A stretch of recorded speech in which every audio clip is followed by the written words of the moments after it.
नमस्कार मेरे सभी शिव प्रेमी भक्तों को मंजू पंत का सादर अभिवादन। आइए शिव पुराण के रुद्र संहिता खंड पंचम में प्रवेश करते हैं। हर हर महादेव सभी देवताओं का आह्वान करते हैं। सर्वप्रथम गणेश जी को बुलाया जाता है।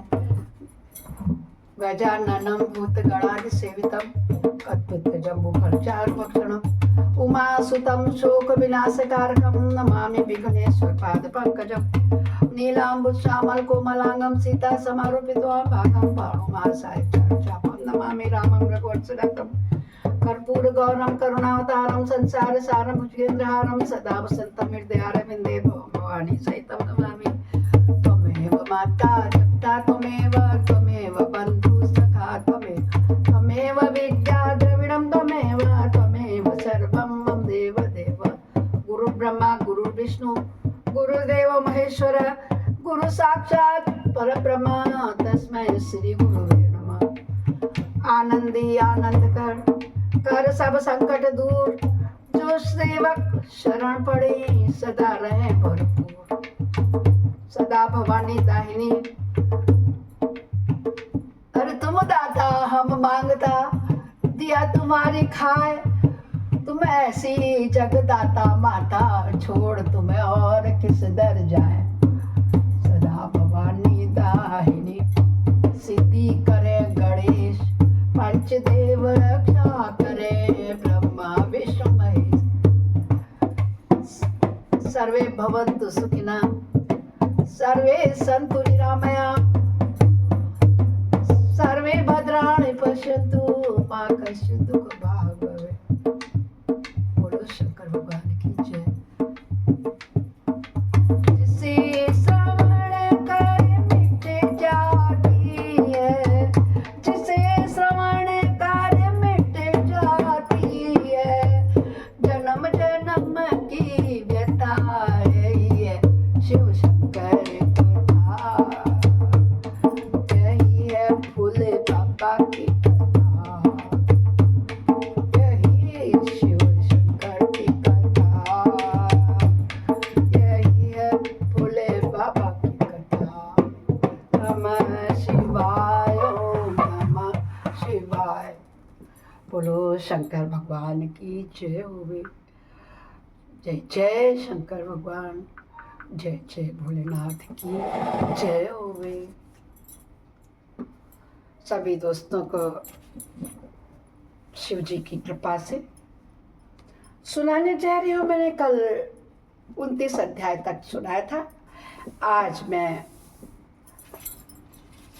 आपको रुद्र संहिता का 29 और 30वां अध्याय सुनाने जा रही हूँ, जिसमें शंखचूड़ का असुर राज्य पर अभिषेक और उसके द्वारा देवों का अधिकार छीना जाना, देवों का ब्रह्मा की शरण में जाना, ब्रह्मा का उन्हें साथ लेकर के विष्णु के पास जाना और शिव के पास जाना, शिव सभा में सबसे झांकी करना और अपना अभिप्राय प्रकट करना। आज हम एक अध्याय पढ़ेंगे, ठीक है?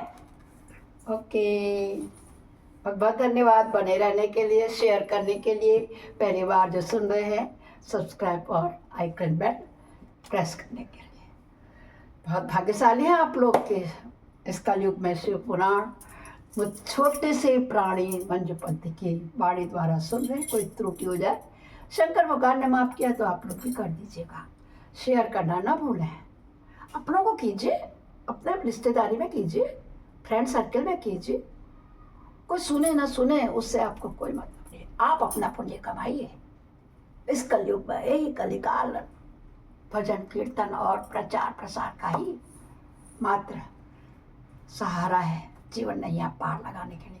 सनत कुमार जी कहते हैं, हे महर्षि, जब शंखचूड़ ने तप करके वर प्राप्त कर लिया और वह विवाहित होकर अपने घर लौट आया, तब दानव और दैत्यों को बड़ी प्रसन्नता हुई। वे सभी असुर तुरंत ही अपने लोक से निकलकर अपने गुरु शुक्राचार्य के साथ ले दल बनाकर उनके निकट आए और विनय पूर्वक उन्हें प्रणाम करके अनेकों प्रकार से आदर प्रदर्शित करते हुए उनका स्तवन करने लगे। फिर उसे अपना तेजस्वी स्वामी मानकर अत्यंत प्रेम भाव से उसके पास खड़े हो गए। और उधर दंभ कुमार शंखचूड़ ने भी अपने कुल गुरु शुक्राचार्य को आया हुआ देखकर बड़े आदर भक्ति के साथ उन्हें साष्टांग प्रणाम किया। तदंतर गुरु शुक्राचार्य ने समस्त असुरों के साथ सलाह लेकर के उनकी सम्मति से शंखचूड़ को दानव और असुरों का अधिपति बना दिया। दंभ पुत्र शंखचूड़ प्रतापी एवं वीर तो था ही, उस समय असुर राज्य पर अभिषिक्त होने के कारण वह असुर राज्य विशेष रूप से शोभा पाने लगा। तब उसने सहसा देवताओं पर आक्रमण करके वेग पूर्वक उनका संहार करना प्रारंभ कर दिया। जो गुरु शुक्राचार्य ना, वो असुरों के गुरु जी हैं। तो उन्होंने देखा कि ये तो असुर राज है, शंखचूड़ को सभी राक्षस आए कि ये आ गया है शादी करके दानव, तो उन्होंने उसको उसका अधिपति बना दिया। उसे घमंड हो गया, उसने भगवान जी पर प्रहार कर दिया, सभी देवताओं पर। संपूर्ण देवता मिलकर भी उसके उत्कृष्ट तेज को सहन न कर सके, अतः वे समर भूमि से भाग चले और दीन होकर यत्र तत्र पर्वतों के गुहाओं में छिप गए। जिनकी स्वतंत्रता जाती रही वे शंखचूड़ के वशवर्ती होने के कारण प्रभावहीन हो गए। इधर सूरवीर प्रतापी दंभ कुमार दानवराज शंखचूड़ ने भी संपूर्ण लोकों को जीतकर देवताओं का सारा अधिकार छीन लिया। वह त्रिलोकी को अपना अधीन करके संपूर्ण लोकों पर शासन करने लगा। स्वयं इंद्र बनकर सारे यज्ञ भागों को भी हड़पने लगा तथा अपनी शक्ति से कुबेर, सोम, सूर्य, अग्नि, यम, वायु आदि के अधिकारों का भी पालन करने लगा। उस समय महान बल पराक्रम से संपन्न महावीर शंखचूड़ समस्त देवताओं, असुरों, दानवों, राक्षसों, गंधर्वों, नागों के नरों, मनुष्यों तथा त्रिलोकी के अन्य प्राणियों को एक छत्र सम्राट था। इस प्रकार महान राजराजेश्वर शंखचूड़ बहुत वर्षों तक संपूर्ण भुवनों के राज्य का उपभोग करता रहा। उसके राज्य में न काल पड़ता था, न महामारी होती थी, न अशुभ ग्रहों का ही प्रकोप पड़ता था। आदि व्याधियां भी अपना प्रभाव नहीं डाल पाती थी। वह सारी प्रजा सदा सुखी रहती थी। पृथ्वी बिना जोते ही अनेक प्रकार के धन धान्य उत्पन्न करती थी। नाना प्रकार की औषधियां उत्तम उत्तम फलों और रसों से युक्त थी। उत्तम उत्तम मणियों की खदानें थी। समुद्र अपने तटों पर निरंतर ढेर के ढेर रत्न बिखरते रहते थे। वृक्षों में सदा पुष्प फल लगे रहते थे। सरिताओं में सुस्वाद नीर बहता था। देवताओं के अतिरिक्त सभी जीव सुखी थे। सिर्फ सुखी थे तो एक देवता लोग थे। उनमें किसी प्रकार का विकार नहीं उत्पन्न होता था। चारों वर्णों और आश्रम के सभी लोग अपने अपने धर्म में स्थिर रहते थे। इस प्रकार जब वह त्रिलोकी का शासन कर रहा था उस समय कोई भी दुखी नहीं था। केवल देवता भ्रातृ बस दुख उठा रहे थे। मुने महाबली शंखचूड़ गोलोक निवासी श्री कृष्ण का परम मित्र था। साधु स्वभाव वाला वह सदा श्री कृष्ण की भक्ति में निरत रहता था।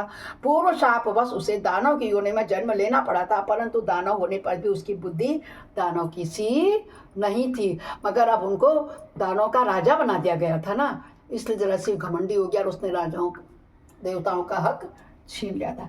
प्रिय व्यास जी, तदंतर जो पराजित होकर राज्य से हाथ धो बैठे थे वे सभी सूरगुण और ऋषि परस्पर मंत्रणा करके ब्रह्मा जी की सभा को चले। वहां पहुंचकर उन्होंने ब्रह्मा जी का दर्शन किया और उनके चरणों में अभिवादन करके विशेष रूप से उनकी स्तुति की। फिर आकुलता पूर्वक अपना सारा वृत्तांत तो उन्हें कह सुनाया। तब ब्रह्मा उन सभी देवताओं और मुनियों का ढाढ़स बधाकर उन्हें समय ले सत्पुरुषों को सुख प्रदान करने वाले बैकुंठ लोक को चले पड़े।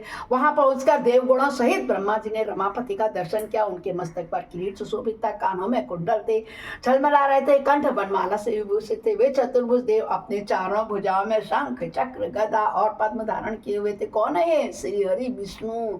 जय हो विष्णु भगवान की, लक्ष्मीपति की जय हो। वे श्री विग्रह पर पीताम्बर शोभा दे रहा था। वह सनसनाती सिद्ध अनेक सेवाओं में उनकी सेवा में नियुक्त थे। ऐसे सर्वव्यापी विष्णु की झांकी देखते ही बन रही थी। ब्रह्मा आदि देवता भी मुनीश्वरों ने उन्हें प्रणाम किया। फिर भक्तिपूर्वक हाथ जोड़कर वे उनकी स्तुति करने लगे।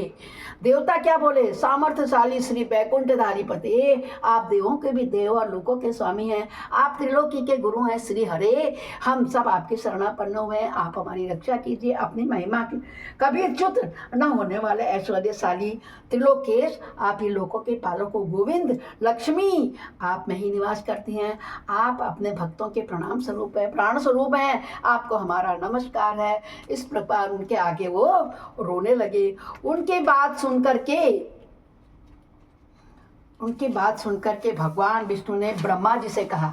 ब्रह्मा जी से क्या बोले भगवान विष्णु, हे ब्राह्मण, यह बैकुंठ योगियों के लिए भी दुर्लभ है, तुम यहाँ किस लिए आए हो, तुम पर कौन सा कष्ट आ पड़ा है, वह यथार्थ रूप से मेरे सामने वर्णन करो। सनत कुमार जी कहते हैं, हे मुनि, श्री हरि का वचन सुनकर ब्रह्मा जी ने विनम्र भाव से सिर झुकाकर उन्हें बारंबार प्रणाम किया और अंजलि बांधकर परमात्मा भगवान विष्णु के समक्ष स्थित हो देवताओं के कष्ट से भरी हुई शंखचूड़ की सारी कहानी करतूतें सुना दी। बोलो ब्रह्मा महाराज की जय हो। तब समस्त प्राणियों के भावों के ज्ञाता भगवान श्री हरि उस बात को सुनकर हंस पड़े और ब्रह्मा से उस रहस्य का उद्घाटन करते हुए बोले। भगवान श्री विष्णु क्या बोले, कमल योनि में शंखचूड़ का सारा वृत्तांत तो जानता हूँ। पूर्व जन्म में वो महातेजस्वी गोप था जो मेरा भक्त था, मैं उसके वृत्तांत से संबंध रखने वाले इस पुरातन इतिहास का वर्णन करता हूँ। विष्णु भगवान शंखचूड़ की पूर्व जन्म की कहानी सुना रहे। सुनो, इसमें किसी प्रकार का संदेह नहीं करना चाहिए। भगवान शंकर सब कल्याण करेंगे। गोलोक में मेरे ही रूप में श्री कृष्ण रहते हैं। उनकी स्त्री श्री राधा नाम से विख्यात है। वह जगत जननी प्रकृति की परमोत्कृष्ट पांचवी मूर्ति है। वही वहाँ सुंदर रूप से विहार करने वाली है। उनके अंग से अद्भुत बहुत से गोप और गोपियां भी वहां निवास करती हैं। वे नित्य राधा कृष्ण का अनुवर्तन करते हुए उत्तम उत्तम क्रीड़ाओं में तत्पर रहते हैं। वही गोप इस समय शंभु की इस लीला से मोहित होकर शापवश अपने दुख देने वाली दानवी योनि को प्राप्त हो गया है। श्री कृष्ण ने पहले से ही रुद्र के त्रिशूल से उसकी मृत्यु निर्धारित कर दी है। इस प्रकार वह दानव देह का परित्याग करके पुनः कृष्ण पार्षद हो जाएगा। देवेश, ऐसा जानकर तुम्हें भय नहीं करना चाहिए। चलो हम दोनों शंकर की शरण में चलें, वे शीघ्र ही कल्याण का विधान करेंगे। अब हमें तुम्हें तथा समस्त देवों को निर्भय हो जाना चाहिए। बोलो शंकर भगवान की जय होवे।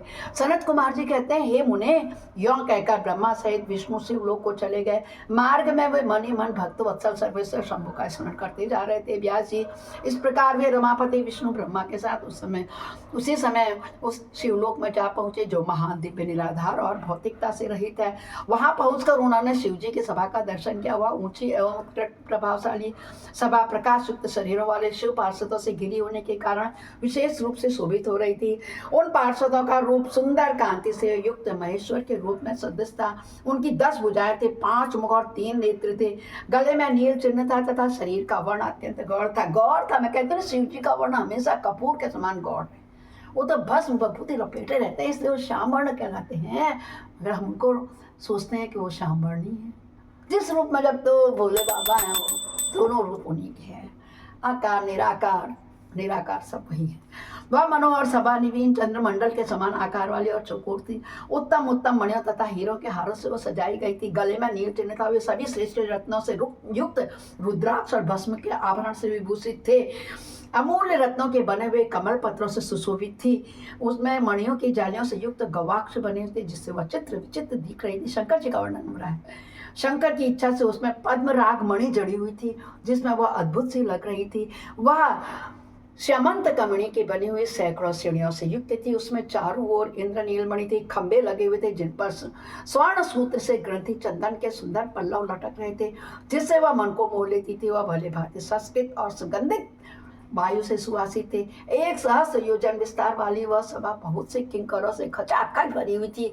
उसके मध्य भाग में अमूल्य रत्नों द्वारा निर्मित एक विचित्र सिंहासन था। उसी पर उमा सहित शंकर भगवान विराजमान थे। उन्हें सुरेश्वर विष्णु ने देखा। वे तारकाओं से घिरे हुए चंद्रमा के समान लग रहे थे। वे किरीट, कुंडल और रत्नों की मालाओं से विभूषित थे। उनके सारे अंग में भस्म रमाई हुई थी। वे लीला कमल धारण किए हुए थे। महान उल्लास से भरे हुए उमाकांत का मन शांत और प्रसन्न था। देवी पार्वती ने उन्हें सुवासित तांबूल प्रदान किया था, जिसे वे चबा रहे थे। शिवगण हाथ में श्वेत चमर लेकर के परमा भक्ति के साथ उनकी सेवा कर रहे थे। सिद्ध भक्ति व सिर झुका करके उनके स्तवन में लगे हुए थे। वे गुणातीत परेशान त्रिदेवों के जनक, सर्वव्यापी निर्विक्रम निराकार स्वेच्छाधारी साकार कल्याण स्वरूप माया रहित अजन्मा आद्य माया के अधीश्वर प्रकृति और पुरुष से भी परात्पर सर्वसमर्थ परिपूर्णतम समता युक्त हैं। ऐसे विशिष्ट गुणों से युक्त शिव शंकर को देख करके ब्रह्मा और विष्णु ने हाथ जोड़कर उन्हें प्रणाम किया। फिर वे स्तुति करने लगे। विविध प्रकार से स्तुति करके अंत में बोले, हे भगवान, आप दीनों और अनाथों के सहायक हो। दीनों के प्रतिपालक हो, दीन बंधु हो, त्रिलोकी हो, अधीश्वर हो, शरणागत वत्सल हो। हे गौरीश, हमारा उद्धार कीजिए। परमेश्वर, हम पर कृपा कीजिए। हे नाथ, हम आपके अधीन हैं, अब आपकी जैसी इच्छा हो वैसा ही कीजिए। बोलो शंकर भगवान की जय हो। हर हर महादेव। ओम नमः शिवाय। ओम नमः शिवाय।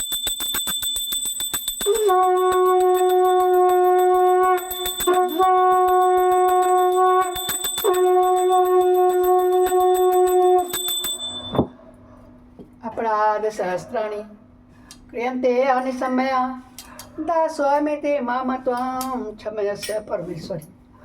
आवाहनं न जानामि विसर्जनं पूजां च न जानामि क्षम्यतां परमेश्वरी। मंत्रहीनं क्रियाहीनं भक्तिहीनं सुरेश्वरी। यद् पूजितं मया देवी परिपूर्णं तदस्तु मे। जिसे श्रवण कर मिट जाती है जन्म जन्म की विधा। यही है शिव शंकर कथा, यही है भोले बाबा की कथा। आप हर, कष्ट हर, संकष्ट हर, सब कर सभी समस्याओं का हल। भोले बाबा की जय हुई। तो इस प्रकार हमारा 30वां अध्याय पूरा हुआ। कल हम 31वें अध्याय से अब चंद्रचूड़ शंखचूड़ के वध का शंकर जी से उपाय सोच। अब तक के लिए हर हर महादेव।